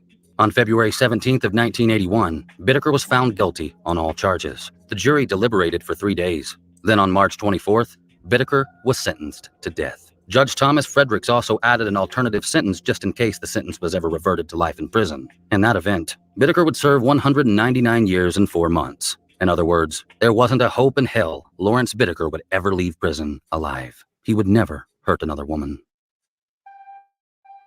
Lawrence filed several appeals and received a stay of execution multiple times. Then he made a nuisance of himself by filing over 40 frivolous lawsuits for insignificant, silly issues like receiving a broken cookie in his lunch. Oh, who does that sound like? Both of my panel guests have Letitia. And we brought it back full circle. All roads lead to Leticia Stout. Grievance. A broken cookie. You're lucky you even got a cookie. If I were running things, you wouldn't be getting no damn cookie, broken or otherwise. Oof. I do too, Corky. I love this this guy's voice and the way he does his documentaries. And let me just say, go ahead. Sorry. I was just gonna say I love how they bleeped out everything. They even bleeped out the word marijuana. But when it came time to call the guy a piece of shit, they just let it ride. Sure did, but marijuana was not well bleeped out. And let me just say that where he had the devil horns coming, that is a hard thing to do. I mean, if you have the right software, it's not. But if you have what I have, it's hard to do. That freaks me out. Like when that happened, I'm like, ugh, I don't like it. It gives me the heebie-jeebies. I'm out here in the dark. Yeah, it's just. Oh no, Allie. Well, we're gonna get through this because it's almost over. You know, I just want you guys to know what ended up happening with him, and then we're gonna stop. It's almost over. Those lawsuits cost Californian taxpayers a pretty penny. Finally, in 1993, a judge put a stop to it. After that, Bittaker had to have the approval of an attorney or judge before filing another lawsuit.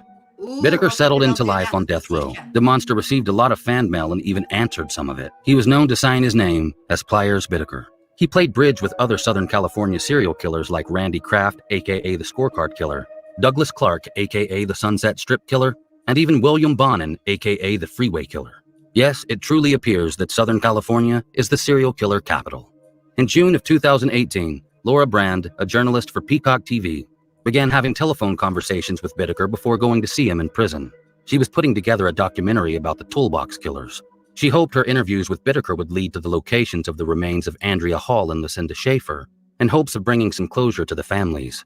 Bittaker loved when she would visit. She was always kind and pleasant. He actually became quite attached to her. If this evil man ever had a heart, she might have been the only one he'd have let in. Lawrence treated Laura like family. And for Laura, Bittaker actually did map out where the bodies were, and while investigators searched and searched the area, they never found them. Laura Brand visited Bittaker just before he died. At that time, he confided that he was terribly scared of a needle being put in his arm. She asked him, "You put ice picks through people's ears and you're scared of a needle?" He was a tough, hard man when he was torturing and killing sweet, innocent little girls, but he was frightened of a little tiny needle?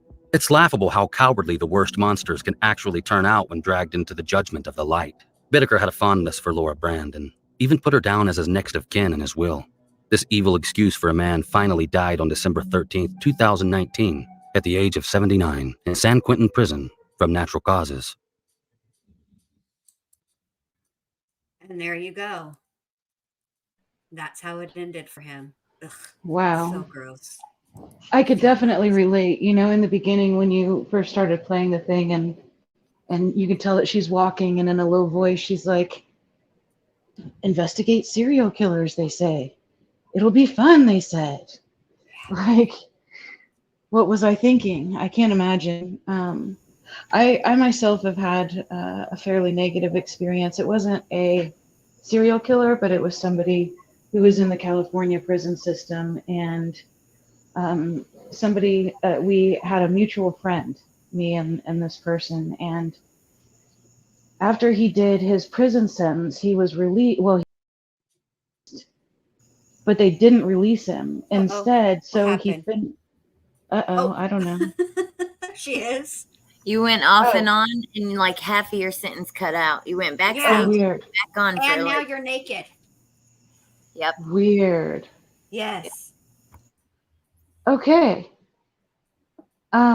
Anyway, I'll just make it really quick, but so they were going to release him from prison, so he finished his sentence, but rather than release him back into society, they committed him against his will and they put him in a mental health institution in California, and the name of the place isn't coming to me right now, but at one point he was at Atascadero, and it's a place where they put the sex Atascadero offenders. is terrible. That's a horrible place to be.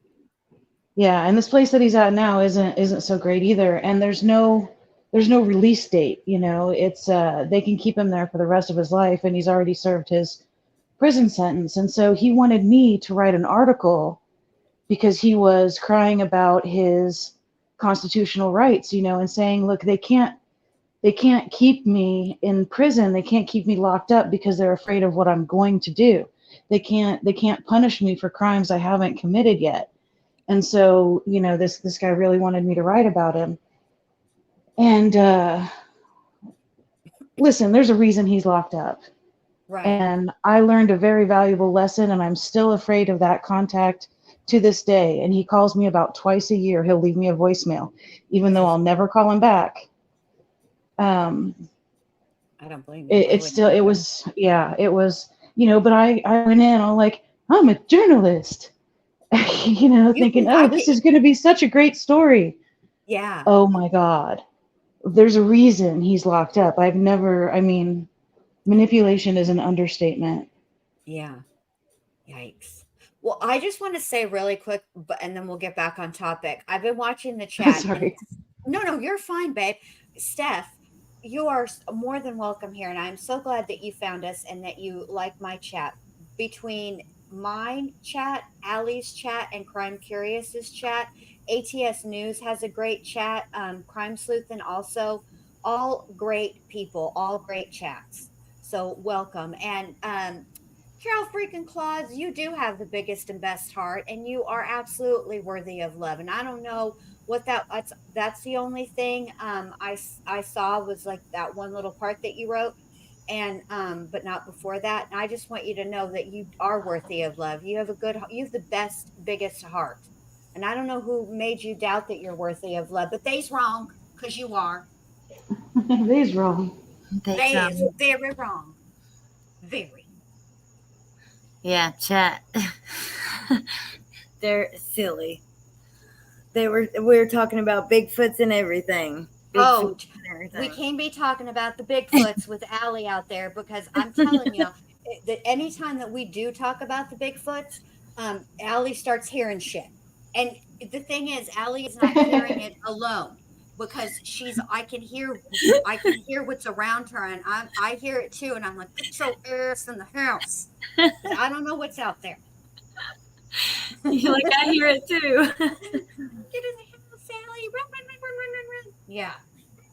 That's funny. Oh, Wolfie said Crime Curious taking her birthday serious, being naked up there and all. Yeah, she is. And let me just say this also. I'm so glad that we did this and did it on Crime Curious's birthday. I love talking about serial killers, but think about all the people in all over the years, the decades, that have studied serial killers.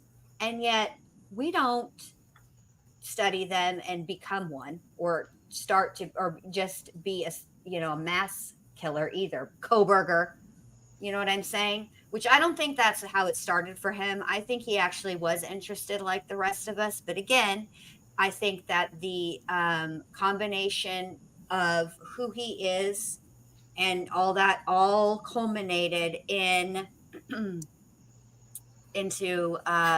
the monster that he allegedly is today. Can you freaking believe that we're gonna have trial in like 6 weeks? No, I can't. But I'm glad, because it needs to happen. It's gotten crazy. And I will say this. I watched just a tiny little bit, because I need to be able to watch it and be fully focused, which, as everybody knows, is very, very hard for me to do. Like, I really have to set my brain to being focused. And then I have to, remind myself, stay focused. I don't get the BFD, you guys. I really don't. I do not think this is anything. I think that just from the little part that I saw, maybe I have to keep watching and some big revelation will come out. But to me, it just seems like basically everyday, regular pretrial shit that happens. It doesn't seem like that big of a deal to me. I don't know. It seems like a big ass nothing burger. I totally agree. I swear, it's like, yeah, the defense is trying to get some of the evidence and witnesses thrown out. That always happens. And, I agree. The only thing, though, is that the judge ruled that the trial will start October 2nd. So I think that's pretty, interesting. But no, I agree with you. Well, he can't. Here's the deal. He has not waived his right to a speedy trial. This is all on him and Ann Taylor. If they want to waive their right to a speedy trial, that might change. But because he hasn't, right?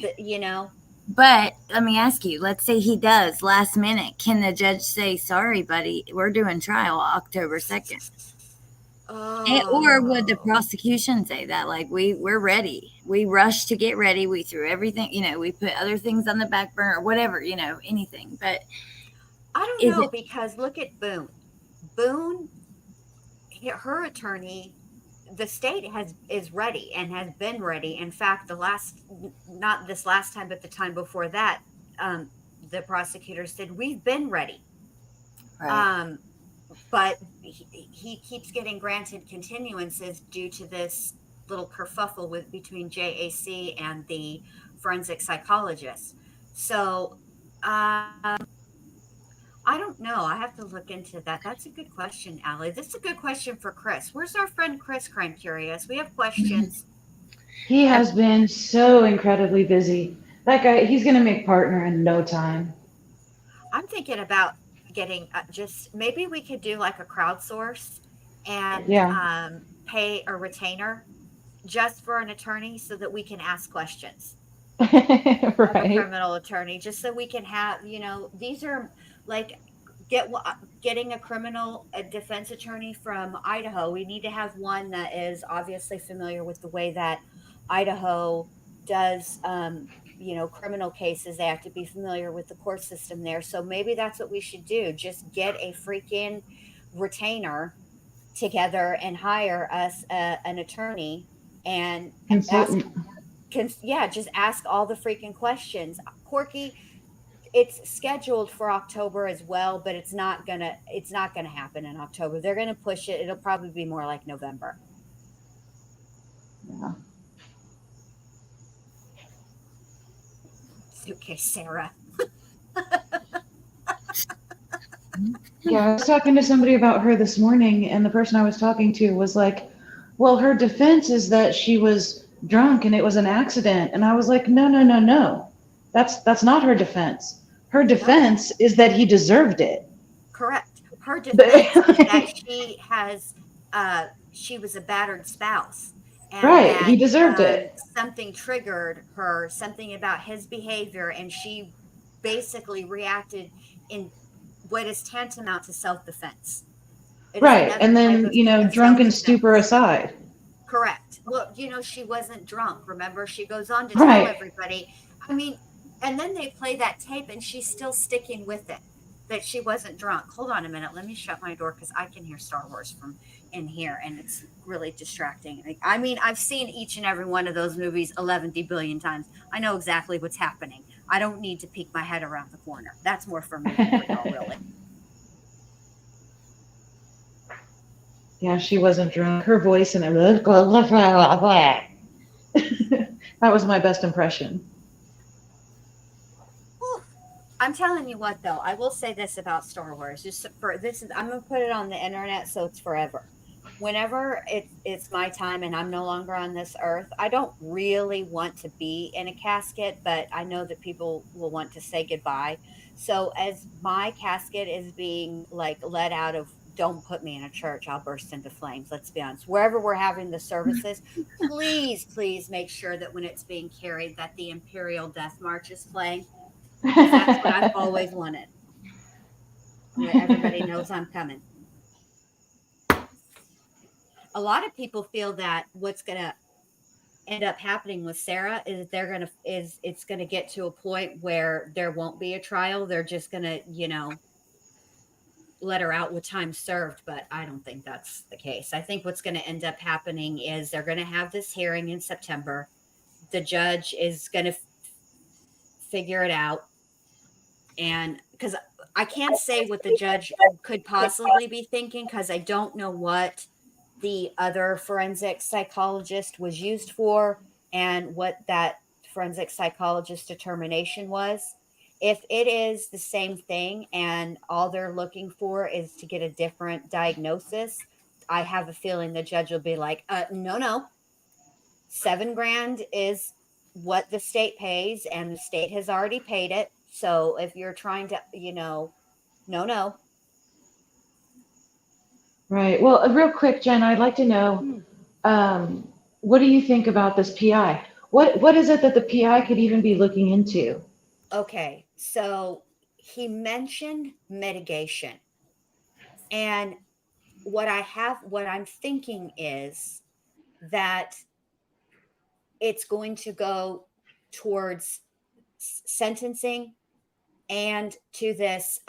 He's probably looking for witnesses to come and testify on Sarah's behalf as far as witnessing any DV. That's what he's looking for, and probably looking into her background, her family life, people that she used to know, stuff like that. That's all, because that he mentioned in the letter, he specifically used the word mitigation, which usually happens at the end. It's during the sentencing phase. They talk about, mitigation when they're, Right. for the pre-sentencing investigation. But if I had to guess, I think it's probably looking into bolstering her claim of battered spouse syndrome, because I don't think it's going to be enough, because the state's going to have they're going to have their own forensic psychologist who will testify the opposite way. That's just how it goes, Right. So if Frankie Banky doesn't want to work with him, then he's out, though, right? I mean, it's not up to Sarah, is it? Okay, so when I was looking through Sarah's stuff, I think that he is part of the team. It's not Sarah's. Sarah didn't hire him or have somebody outside, because there was a request for payment for a PI. So why this guy is not able to contact the or get a hold of the attorney, I'm not going to lie, you guys, that's problematic. It's not very professional. And I will say this as well. I thought about why he needs to get a hold of the attorney. And this is what I've decided is the deal. Because he's part of her defense team, the conversations that are had between she and this PI would be privileged, the same way that conversations between her and her lawyer are privileged conversations. But in order to get that accommodation, the attorney has to say, yes, he's part of the defense team. How hard is that to do, Bankowitz? Quit dragging your feet. Look, I don't know if you're dragging your feet and just monkeying around because you think in the end that the judge is going to get exasperated with you and throw you off the case. I don't think, because then it starts everything all over again. So what you really ought to do is suck it up, Buttercup, do the best job that you can do, and be done.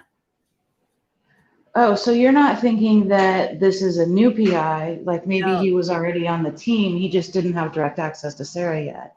Yes. Okay, that makes sense. And that I think that what's happened is now that they have now that they know what their defense is going to be, which is battered spouse syndrome, right? That's where he comes into play. But he's got to have access to Sarah, because he does obviously have some measure of access, right? He wrote to her. But as far as being able to meet with her and get, she's the only person that can tell him who he needs to be talking to. But in order for their anything that they have, if he can't meet with her in person, if it has to be a video call or it has to be correspondence, then it would be considered privileged. And so it shouldn't end up on, the Orange County courts, the clerk of courts site. We shouldn't be privy to it. I think that's what he's trying to establish. Okay. And I just think it's ridiculous that Bankowitz is unprofessional. And the truth of the matter is that Mr. Bankowitz he's been in trouble with the bar of Florida for this very thing. Wow. And Sarah knows about it, which means that somebody is talking to her. She's aware of a lot of stuff on the outside, which means that she has contact with somebody on the outside. And I'm not even hating on it. I'm just saying what it is, Right. There will always be people who speak to people in prison, no matter what their crime is. So, But now we've been on here for like a couple hours. I'm about to let you guys go, but I just want to say we're back on the Henry Dinkins trial Monday, and I don't know what I'm going to have to figure out something, because now we're extra behind, and I want us to go over Aisha Lankford's testimony, because it's important and we need to. It's paramount to this case, and there's a couple of other things that pertain to her that I want to show you guys. So maybe I'm just going to have to go like early Monday and just do some type of like long ass marathon live. Yeah, I'm watching that one and Randolph over in Nevada. And I'm going to do a video on both of those, but not until after the trial's over. You know, one of the trial stories videos. But I've been trying to watch both of those. They're both very interesting to me. Both of them. This is you're watching the Black Widower? Yeah, too? yeah, That Thomas one? Randolph. Yeah, I really think that he's going to walk. Well, listen, he's going to limp. But I think he's going to get away with it because without the prior bad acts evidence, they simply can't prove it. And his attorneys are some of the best attorneys I've seen for a very long time. Really? Well, Yeah. thank you, Angelina. I'm very invested in this case. I want to see how it's going to turn out. And the Black Widower, I mean, yeah, they shouldn't have. See, this is what we were talking about. With respect to Dinkins, his prior crime, the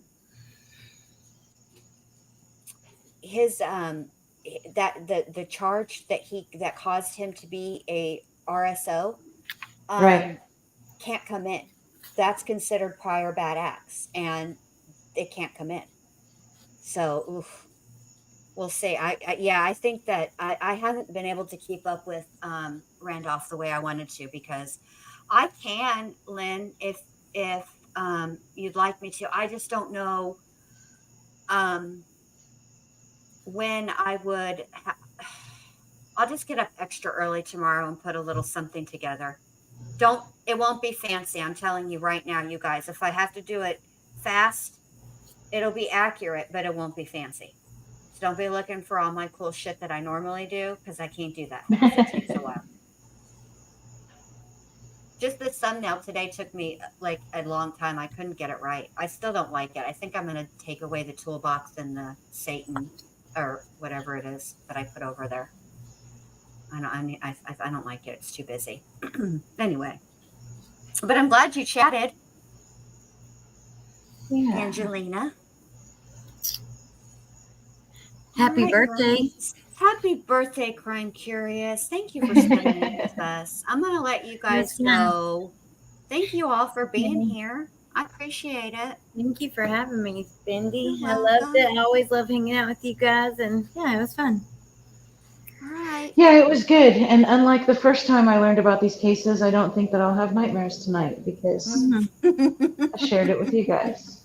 There you go. All right, you guys. Thank you so much for being here. Have a great rest of your Sunday night, and I'll see you tomorrow. Bye. Bye.